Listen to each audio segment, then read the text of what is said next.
Lots to do today, so why don't we just jump right in and get started.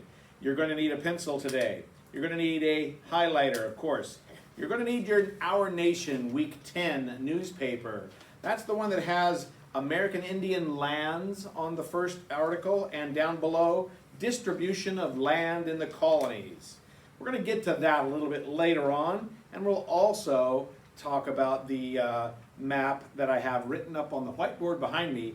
But right now, let's introduce the countries that we are dealing with, the cultures and countries we're dealing with the lessons that we're getting into. Same old England, as we've been studying. And this week we're going to be working more with the Native American, the American Indian cultures of the East Coast and around the Great Lakes.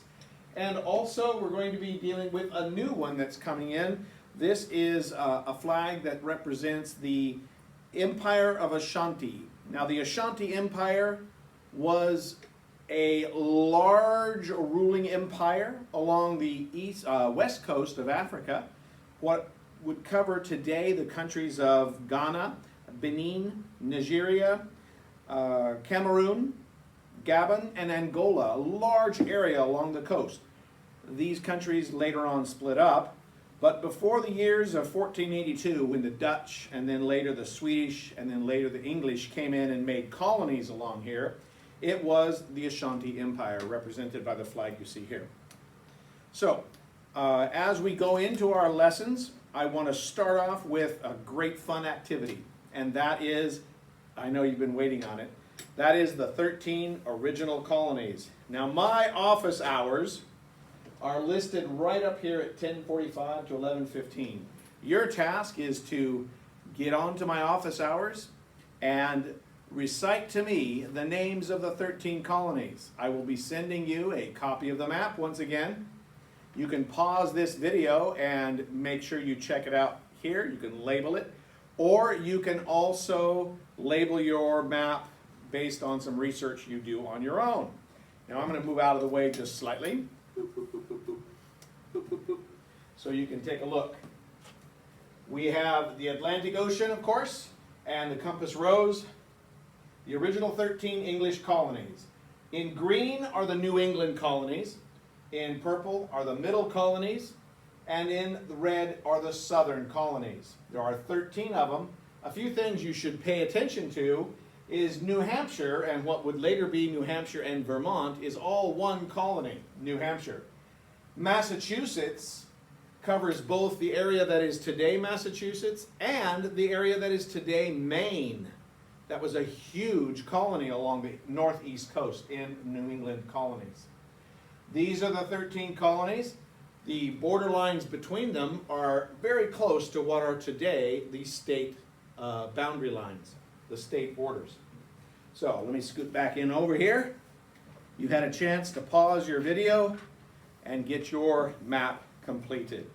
Remember, get a hold of me during my office hours to recite that, and if you get 100% of it, there will be a $10 award for you in your next envelope. So get that taken care of. Now to the meat and potatoes. We have Our Nation, Week 10. Please read this entire newspaper. For the work you need to do today, most of the answers you're going to find on the first two articles on page 1.